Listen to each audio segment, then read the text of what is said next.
दोस्तों, आज हम 2 शब्दों में 11 मार्कर डिस्कस करेंगे। एक इम्पोर्टेंट टॉपिक है और इम्पोर्टेंट क्वेश्चन भी है ये, जो कि विश्लेषणात्मक टाइप्स का क्वेश्चन है। चलिए हम करते हैं। देखिए इसमें क्या क्वेश्चन है। इसमें लोकतंत्र, ठीक है। भारत ने विश्व के बेहतरीन लोकतंत्र को अपनाया है, ऐसा बोला गया है, लेकिन वह इसके मानकों के अनुपालन में असक्षम है।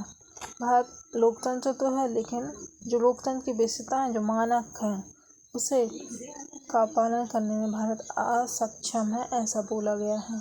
तो इसका जो है विवेचनात्मक परीक्षण करना है। तो चलिए देख लेते हैं। पहले तो हम इसमें क्या करेंगे, 11 मार्कर क्वेश्चन है। सबसे पहले थोड़ा सा इंट्रो देंगे, ठीक है, 1-2 लाइन का। तो सबसे पहले जैसे जानते हैं कि दुनिया का सबसे बड़ा लोकतांत्रिक देश कौन है? भारत है ना। लोकतंत्र कब आया भारत में? जब संविधान लागू हुआ। और संविधान कब लागू हुआ? 26 जनवरी 1950 को, ठीक है। ये विश्व का सबसे बड़ा लिखित संविधान है। अब देख लेते हैं, इसमें कुछ मानक दिए हैं और कुछ कमियां भी दी हैं, जो कि हमें डिस्कस करना है, विश्लेषण करना है। तो देखें, लोकतांत्रिक देश में क्या होता है? जनता की संपूर्ण एवं सर्वोच्च भागीदारी होती है ना। भारत में लोकतंत्र की स्थापना के साथ ही मताधिकार शुरू किया गया था ना, जिसमें जनता की भागीदारी को सुनिश्चित किया गया। अब इसकी अक्षमता देखते हैं क्या है। चुनाव तो होते हैं, जनता की भागीदारी तो है, लेकिन जब चुनाव होते हैं तो जनता कम भागीदार होती है। फिर संसदीय सरकार का स्वरूप। संसदीय सरकार का स्वरूप अर्थात जनता के जो अधिकार हैं उनकी रक्षा कौन करता है? तो संसद करती है, ठीक है, संसद करती है।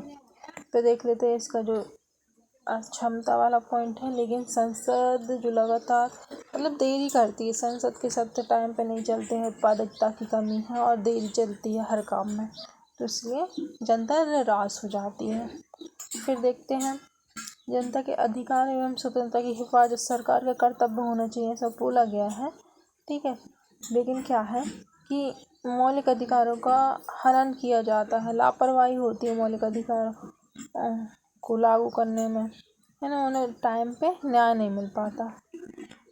उत्तरदायी सरकार रहती लोकतांत्रिक देश में, है ना, जो संसदीय स्वरूप की होती है। लेकिन क्या है कि सरकार का गठन होने के बाद जनता के मुद्दों से विचलन होना कमज़ोर कर देता है। क्या है कि जब सरकार बनती है तब बोलते बड़े बड़े बातें की जाती है, लेकिन जब सरकार बन जाती है तो उस टाइम पर जनता के ऊपर ध्यान नहीं दिया जाता है। ये चुनावों की विशेषताएं रहती हैं, ठीक है। फिर निष्पक्ष एवं आवधिक चुनाव तो होता है, हम अपनी सरकार खुद बना सकते हैं, जनता अपनी सरकार खुद निर्वाचित कर सकती है। 5 वर्ष में चुनाव होते हैं, लेकिन क्या है कि उसमें भी धांधली होती है चुनाव के टाइम पे। धन अपराधीकरण निष्पक्ष चुनाव को प्रभावित करते हैं। फिर निष्पक्ष न्यायालय है। तो निष्पक्ष न्यायालय मतलब एक एकीकृत न्याय व्यवस्था बनाई गई है, जो कि सर्वोच्च न्यायालय है, ठीक है। लेकिन क्या है कि न्यायालय पर बहुत अधिक बोझ होने के कारण न्यायालय के समक्ष 3 करोड़ मामलों का पेंडिंग एक समस्या है, जिससे देरी होती है। फिर विभिन्न राजनीतिक दल एवं दबाव समूह की उपस्थिति होती है। आप देखिए, लोकतांत्रिक व्यवस्था रहेगी तो राजनीतिक दल तो बहुत सारे रहेंगे, है ना। इसमें लेकिन क्या हो जाता है कि आंतरिक लोकतंत्र का अभाव हो जाता है और राजनीतिक दलों का प्रभुत्व कई बार सरकार पर इतना हो जाता है कि जो लोकतांत्रिक विशेषता है वो कहीं ना कहीं ओझल हो जाती हैं। स्वतंत्र मीडिया, ठीक है। मीडिया क्या है? जनता और सरकार के बीच एक कड़ी का काम करती है, ठीक है। सरकार की अच्छाई बुराई जो भी कंडीशन है जनता को अवगत कराती है। तो स्वतंत्र मीडिया की अवधारणा चौथे स्तंभ के रूप में से रखा गया है। लेकिन क्या है कि मीडिया के द्वारा किसी पक्ष के संदर्भ में विशेष झुकाव रखना, है ना।